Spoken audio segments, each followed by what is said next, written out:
And joining me now on set is Republican from Illinois, Congressman Darin LaHood, and Democrat also from Illinois, Congressman Mike Quigley. Thank you so much for being here for this bipartisan discussion. We are really looking forward to it. I want to start off by asking you both about that very fact. A lot of people look at Washington, they look at this process over the debt ceiling, and they feel like things are broken here. Congressman Quigley, start us off. What do you say to people who feel like Congress is broken? Yeah, look, there are exceptions. I was the sponsor of two bills, Act for ALS and Big Cat Safety Bill, which had the most bipartisan support of any bills in their term. They both passed. So if you have the same mindset and you're willing to put aside the toxicity, you can get anything done if folks are willing to compromise. Congressman LaHood, your take? Well, Mike and I are here today to talk about a bill we're working on in a bipartisan way. The majority of stuff that we pass in the Congress is done in a bipartisan way. These big issues that you talked about at the beginning, of course, we're going to have differences on that. We're going to have to work through them in a divided government. We are going to delve into the details of the bill that you both are proposing in just one moment. I do want to get your reaction, though, to the news of the day and this proposal by Speaker McCarthy. Congressman LaHood, what do you make of it? Do you support his approach? And do you think it can pass? Well, I have a lot of faith in Speaker McCarthy and the team he's put together. There's been a lot of outreach in our conference from all sections, getting their feedback on what we need to do. The other part is we have to recognize we have divided government. So for President Biden to say that he doesn't want to sit down with Kevin McCarthy, I think is just wrong. Every president has negotiated when it's come to the debt ceiling. Now, I'm not someone that said we ought to default on our debt. We shouldn't do that. But we can chew gum and walk at the same time. We ought to have a conversation about reducing spending, particularly when we're $31 trillion in debt.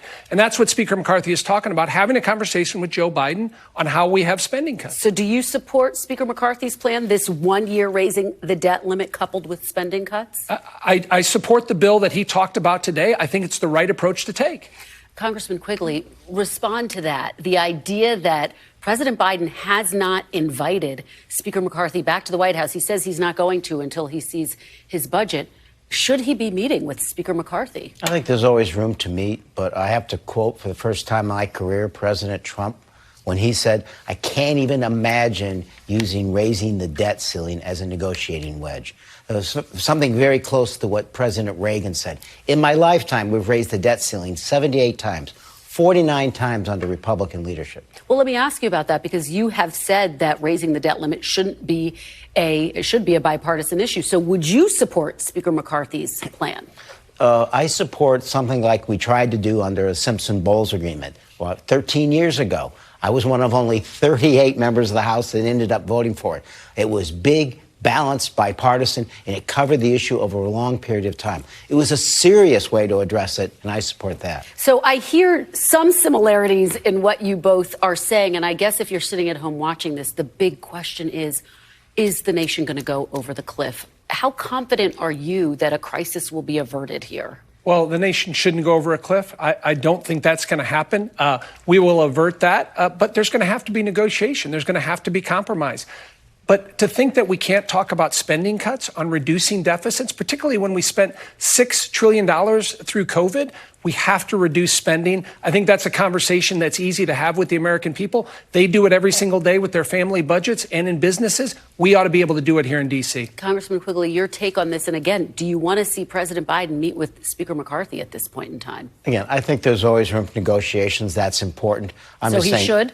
I think they should always have these discussions. I just don't think you risk this default saying we're going to do this unless you do that. I think both minds understand we have to raise the debt ceiling, but we have to have, again, a Simpson-Bowles-like long-term comprehensive solution. Okay, let's talk about the other major news we have been tracking, the massive leak of intelligence. And the two of you have put forward a bipartisan bill to address this. Among the penalties, $500,000. This would be civil penalties for anyone who misused or didn't carefully store classified material. Congressman LaHood, your confidence that this is going to get passed, and is this enough? Well, first of all, it's a bipartisan bill. Congressman Quigley and I are working on this, came up with this together. It's simply unacceptable to see what's happened over the last several months with classified documents by former President Trump, President Biden, Vice President Pence, and others to have that happen. So what we did in a bipartisan way is let's figure out how we can prevent this from happening in the future. This current statute really focuses on intent and knowledge. It doesn't focus on carelessness, negligence, mistakes that were made. So what we've done in this bill, we want to make sure this never happens again in the future. So we're adding to the statute civil penalties up to $500,000 for each document that's not secured or doesn't go through the same process, but also other penalties where your pension can be taken from you. You can have your security clearance taken. We want to give more tools in the toolbox to federal prosecutors when this comes up again. Does this bill go far enough, though? I believe it does. And I think if you look at the bipartisan support we have already on our side and the Democrat side, I think it's a step in the right direction. Congressman Quigley, let me get your take on this. How confident are you that this bill is going to pass? Have you gotten assurances from your fellow lawmakers that they are going to support this? Do you think you have the votes? Yeah, well, look, we're in D.C. There are no assurances, right? But this is too big. It's a bipartisan problem, so it requires a bipartisan solution. The early take from leadership on the committees that are of note and from leadership on both sides are there is and there will be support. And do you think that this will pass? Do you have a sense of the timeline? I think there's broad bipartisan support. We're going to go through the committee process on this. But when people look at the inexcusable, unacceptable behavior that's gone on with classified secured documents, something has to be done. We know that the Senate is going to be briefed tomorrow. Do you have any sense of when the House might be briefed on the classified documents leak? There's a briefing that'll take place this week. This week? On this. Do you know when that's going to be? It'll be later this week. And do you have confidence that you'll get the full information, the full answers to the multitude of questions that you're going to have? Well, I don't think the investigation is thoroughly complete. Let me express the frustration, because this is a slightly different bent than the former president and vice president's misdeeds. Mm-hmm. This was someone doing this with the evil criminal intent, even if it's just for their ego. So it's a slightly different bent. I am concerned. I was on the committee, Intelligence Committee, 8 years, and we were told time and time again, yes, this is bad. We're going to make sure it doesn't happen again. I am concerned, especially the Department of Defense does not do enough to screen people. Congressman LaHood, pick up on that. What is the crux of the problem here? I mean, as we point out, obviously this leak is in its own unique category, biggest leak since Edward Snowden. And yet we are also talking about the current president, the former vice president, who have not carefully enough stored classified documents. What is the problem? Well, I think that's what we're addressing in our legislation. This is completely unacceptable. They are two separate issues. But essentially what it jeopardizes our national security. It jeopardizes our troops overseas, sometimes our nuclear codes, other security mechanisms that we have in our country.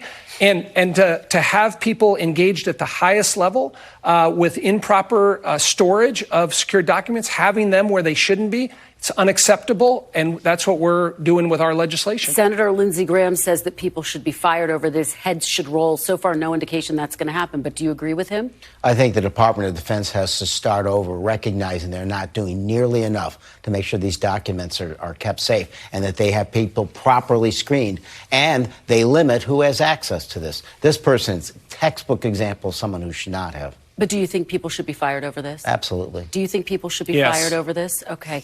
Let me move on to politics quickly. Congressman LaHood, Florida Governor Ron DeSantis is in D.C. today. As you know, I know you're going to be joining him at an event tonight, and you're going to be hosting him in Illinois in a few weeks. Do you think he's the strongest standard bearer right now for the Republican Party? Well, I served with Governor DeSantis when he was a member of Congress from 2015 to 2018. Got to know him a little bit then. I think he is one of the strongest conservative leaders we have in this country. I frankly look at what he's done in Florida, one of the best economies in the country, low crime rate. I'm impressed what he's done there. So is he stronger than Trump, who endorsed you, by the way? Well, what I would say is I look at Illinois. I wish we had a governor like Governor Ron DeSantis in Illinois. We keep hemorrhaging people out of our state because of high taxes, high crime, the way we handled COVID. I love what he's done in Florida. Speaking of the governor of Illinois, the New York Times says that some Democrats see Governor Pritzker as the break glass candidate in case President Biden doesn't run. President Biden has said he's going to run. We anticipate he'll be announcing it relatively soon. Do you think President Biden is the strongest person to lead Democrats in 2024? I think President Biden is remarkably underrated. Look, he unified the West for the war in Ukraine. Is that a yes? Yes. He has normalized the body politic here, brought us back to the rule of law, passed the first infrastructure bill, first gun control bill, has a long, strong legislative record a lot of presidents would have envied. I thank you both so much for being here for this spirited discussion and for giving us so much information. Really appreciate it.